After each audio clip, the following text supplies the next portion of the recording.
Donc ici, vous avez un système d'alarme incendie de la marque Edwards. Le panneau, c'est un IO 1000. Le tout, c'est sur une loupe. C'est un système qui n'a pas vraiment avec lequel vous avez de l'interaction beaucoup. Et vous avez le panneau principal de commande. Vous avez la boîte de jonction. Vous n'avez aucune interaction ici. Ça, c'est aussi les modules adressables pour la signalisation et les isolateurs. Ici, vous avez un booster. Ça, parce que vous avez tellement de signalisation dans ce bâtiment-là, avec les strobes, les klaxons dans les logements, ça tire beaucoup de courant. Il faut aller installer un de ceux-là pour vous donner plus de oomph. Ça, c'est son composeur, son dialer, le clavier de contrôle du dialer. Aucune interaction ici, sauf quand il bip. Ça aussi, je vais vous faire une démo tantôt. Et le clavier, de la façon que vous préférez le programme, il va biper sur tout événement qui arrive au panneau d'incendie. Que ce soit une alarme, un trouble ou une supervision, lui, il bip pour vous aviser il y a un changement d'état. Pour le silencier, c'est 1, 2, 3, 4. Maintenant, je l'ai armé parce qu'on n'avait pas de trouble. Les zones qui sont raccordées dans ce panneau-là, à partir du panneau d'incendie, sont des zones 24/7, 24 heures, 7 jours. Vous ne pouvez pas les enlever. Vous ne pouvez pas les bypasser. Vous ne pouvez rien faire avec. S'il y a un événement qui arrive, lui, il se bip, il transmet par cellulaire ou par ligne téléphonique le signal à la centrale appelle les personnes qui sont sur votre liste d'appel comme tel. Si c'est une alarme, c'est 911. C'est en premier les pompiers. Ça, on ne peut pas passer à côté, c'est les pompiers en premier. Une fois que le panneau se remet normal, le système se reset automatiquement, mais le clavier ne va pas arrêter de biper. Dans ces systèmes-là, il va continuer à biper, jusqu'à ce que quelqu'un rentre le code 1, 2, 3, 4. Est-ce que c'est dramatique s'il bip? Non. Non. Vraiment pas. Vous pouvez le laisser biper pendant 3 mois si vous voulez. Ce n'est pas vraiment d'incidence sur le fonctionnement. C'est vraiment zéro interaction, sauf 1, 2, 3, 4, pour qu'il arrête de biper. C'est tout. Quand lui il bip, le panneau à l'entrée aussi bip en même temps? Oui, Parfait. automatiquement. Ça non plus, je ne peux pas le bypasser. Non, c'est bon parce qu'on voit C'est ça. exactement encore. Quand on parle de Exact. l'entrée, c'est quoi? L'entrée principale, il y a un panneau juste à droite. Ok. Ah, un très petit panneau. Ouais, pour les pompiers. Là. C'est sur le bouton Enter, parce qu'il y a une deuxième page. Puis c'est cette deuxième page-là qui m'intéresse moi principalement. Ça me donne plus de détails sur l'indication c'est quoi. Je vous ai programmé ici 2 petits boutons. Bypass signalisation relais et bypass gicleur. Vous faites des travaux, vous voulez être sûr que s'il y a une alarme, ça ne sonne pas. Vous allez avoir une indication, mais ça ne sonne pas. Et les relais, tous les relais adressables ne vont pas fonctionner. Ça veut dire que si vous avez une alarme, l'ascenseur par exemple, il continue à fonctionner. Parce qu'en temps normal, si vous avez une alarme, l'ascenseur, c'est ça, il revient. Puis aussi longtemps que le panneau est en alarme, que la lumière rouge ici, là, elle est allumée, vous n'avez pas d'ascenseur, vous n'avez pas de ventilation. C'est tout coupé. Pour pouvoir resetter l'ascenseur, il faut absolument que la lumière rouge soit éteinte. Puis généralement, on appuie sur le bouton réarmer. Vous ici, vous appuyez sur réarmer. Ça va prendre ici environ 15 secondes à passer son cycle de réarmement. Et quand la lumière d'alarme s'éteint ici, le panneau revient normal, juste avec la lumière verte d'allumée. Là, vous allez pouvoir faire le reset de l'ascenseur. Pas avant. Encore une fois, ça c'est le panneau à l'état normal. La lumière verte, rien d'autre. Avant de m'appeler sur un trouble ou une supervision, peu importe, vous appuyez sur le bouton réarmer. Parce que quand vous allez me donner les détails ou que je me déplace, il faut que je sois sûr que lui, il est vraiment en défaut. Parce que si j'arrive ici, moi, je vais regarder pendant quelques secondes, et ensuite je pèse sur réarmer. Est-ce que le trouble persiste? Si la lumière s'éteint, je peux pratiquement rien faire. Il faut que le trouble soit permanent. Donc, panne de silence sur la passée, c'est pour silencer le panneau à l'interne, puis l'annonciateur. Et vous avez le bouton qui est d'intérêt pour vous, qui est arrêt signaux. Vous n'êtes pas supposé d'utiliser ça. Vous êtes sur l'île de Montréal, c'est les pompiers qui s'en occupent. Quand vous avez une alarme, ça sonne partout. Vous n'êtes pas supposé de silencer les klaxons. S'ils arrivent ici, le panneau est en alarme, mais ça sonne pas nulle part. Quelqu'un a appuyé sur le bouton, la lumière est allumée. Il y a un avertissement, 2 avertissements, puis ensuite il y a des amendes. Généralement, ce que les pompiers demandent, c'est lors d'une alarme, vous laissez sonner, les pompiers arrivent, ils s'en occupent, soit ici ou à l'annonciateur à l'entrée principale. Et c'est eux qui dirigent tout simplement le panneau. Quand vous avez une alarme, le composeur, je vous dirais un temps total, peut-être 30-40 secondes, que les pompiers sont appelés. Et il y a une alerte aux pompiers, puis ils sont en route pour ici. Si vous savez par hasard que c'est une fausse alarme, vous voyez un enfant qui tire une station manuelle, par exemple, et c'est une fausse alarme, vous avez environ 30 à 60 secondes pour appeler la centrale pour leur dire « Hey, c'est une fausse alarme. N'envoyez pas les pompiers. » Vous ne voulez pas avoir les pompiers ici pour des fausses alarmes, des alarmes non fondées comme telles, trop souvent. Parce que généralement, il y a des amendes qui s'ensuivent avec les pompiers.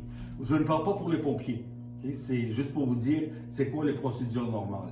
Ils vont arriver 1 fois, 2 fois, 3 fois. Oh, non, faites de quoi? Là, c'est le même détecteur qui tombe en panne 2 fois. Généralement, une 3e, 4e fois, ils vont sortir leur patte d'amende. Et les pattes d'amende, 600$, 1000, 2000, 3000. Ça va très rapidement. C'est juste pour vous aviser de ce qui peut arriver. Reset de l'équipement comme tel. L'alarme va rester collée. Même si l'équipement n'est plus en alarme, il faut toujours peser sur réarmer. Puis là, le panneau va faire son cycle. Si la même alarme persiste, rien va arriver. Les cloches ne vont pas recommencer à sonner. Le panneau ne va pas recommencer à biper. Il va juste rester en alarme. Alors, il faut juste le régler pour pouvoir réarmer puis le mettre normal. Le bouton que je vous ai programmé, signalisation à relais. Si vous voulez l'activer pour bypasser la signalisation à relais, vous allez appuyer là-dessus. Il vous demande un mot de passe. Le mot de passe est 11 11. Enter. Panne silence. Changement d'état. Il bip. Puis ici, maintenant, vous avez 24 composantes qui ont été bypassées. Maintenant, tous les relais ne vont plus clencher. La signalisation, si je fais une alarme, il n'y a rien qui sonne dans le bâtiment. Pour l'enlever, tadam, et le code magique.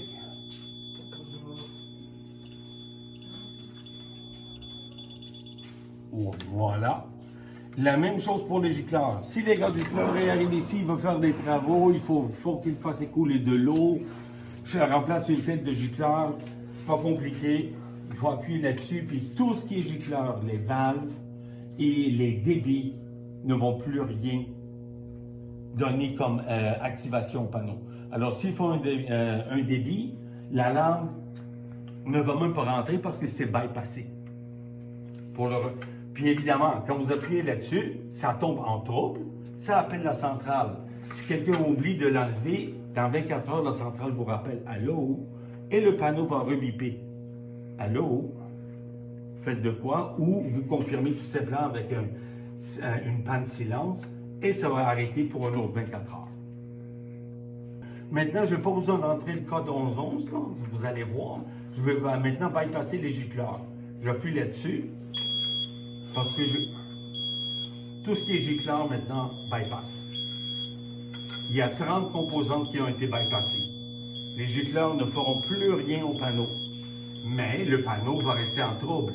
Je fais pas de silence, il arrête de biper. Arbre de Noël reste allumé ici et à l'annonciateur en avant. Puis après 24 heures, si c'est encore activé, il va vous le rappeler et la centrale aussi. Mais n'oubliez pas de le rallumer. S'il arrive quelque chose pendant que les gicleurs ne sont pas là durant la nuit, il y a une tête des gicleurs qui coule, vous allez être responsable du bouton pour le remettre normal une fois que les travaux sont finis ou pendant que les travailleurs ne sont pas là, la nuit par exemple. Vous le remettez. Vous ne voulez pas avoir un tuyau de gicleur au 5e étage qui éclate puis l'eau coule pendant toute la nuit. Vous voulez vraiment pas ça. Donc pour le réarmer, c'est le même bouton. Oui. Si vous voulez appuyer, c'est là. Là. Réarmer. C'est pas réarmé, c'est juste pour l'enlever. Puis il se met normal automatique. C'est fini. OK. Tout est fonctionnel à nouveau. Et le dialer, il a appelé la centrale pour dire « Hey, je ne suis plus en trouble. » Puis tout est beau, tout est normal. Exception parce que vous faites des travaux, par exemple, dans l'escalier numéro 2, qui vont souder, comme vous dites. Ils vont souder. Alors, à ce moment-là, vous ne voulez pas que ça tombe en alarme, vous voulez dériver le détecteur de fumée qu'il y a complètement en haut dans la cage d'escalier. Allez pas là, parce que c'est vraiment compliqué. Le monde, ils ne sauront pas quoi faire. Moi, ce que je vous recommande, c'est d'enlever le détecteur. Vous allez en haut, c'est escabeau, vous l'enlevez. Le pourquoi, vous n'allez pas avoir d'alarme. Vous allez avoir un trouble, il va vous indiquer ici. Manque de communication avec détecteur escalier 2 en haut. Haut, généralement, que je marque quand il y en a plusieurs dans la cage d'escalier. Et ça, je vous le recommande parce que les détecteurs se salissent. Ce panneau, tout ce qui est détecteur de fumée et thermique, il est supervisé pour la saleté.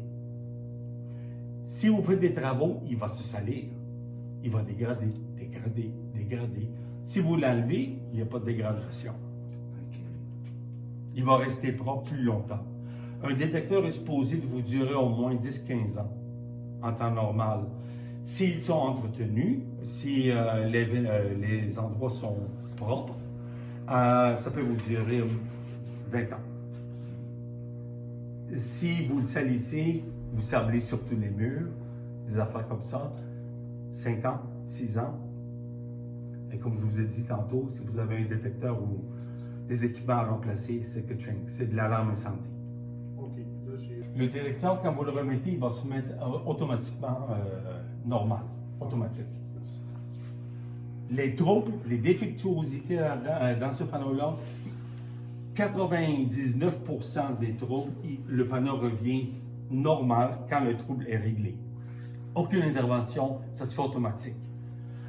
Quand vous allez avoir une supervision, une valve, ça sonne, quelqu'un joue avec une valve, ils ont oublié de l'ouvrir, peu importe quoi la raison. Vous vérifiez, ici ça va vous indiquer c'est quelle valve, vous y allez, vous l'ouvrez jusqu'au bout, lui, il ne va pas se remettre. Les valves restent clenchées. Il faut absolument descendre ici ou aller à l'annonciateur et réarmer. Si la valve elle est en normal, vous réarmez, ça revient normal. La génératrice ici, évidemment, là, elle est supervisée pour les troubles, mais aussi elle est supervisée pour les tests hebdomadaires. Elle va se mettre en fonction pendant un certain laps de temps. La seule chose que j'ai faite ici, c'est que je l'ai fait un auto-reset sur la supervision pour la génératrice. Pendant le test de la génératrice, ça va biper, l'annonciateur il bip. Une fois que le test est fini, la génératrice est normale, il va arrêter. Je ne peux pas enlever ça ici, à moins d'avoir une dérogation par écrit. Ici, c'est particulier, c'est parce que la génératrice est directement reliée à la pompe des gicleurs. Il faut que vous sachiez que la génératrice, il n'y a pas de panne, qu'elle est fonctionnelle, qu'elle fait son autotest, puis tout est beau. Puis en temps normal, de la façon que ça marche, pour les tests de génératrice, ce que la plupart du monde ne savent pas, puis n'en sont pas avisés non plus, généralement, vous allez vous installer une petite feuille ici. Puis, quand ça bip, génératrice. Quand c'est marqué génératrice, vous savez que c'est le lundi que ça se passe. Lundi, telle date, génératrice, OK. Juste pour être certain que la génératrice, oui, il faut regarder, le panneau il bip, puis vous indiquer qu'elle est bel et bien fonctionnelle. Surtout ici, parce que votre pompe de surpression est sur la génératrice.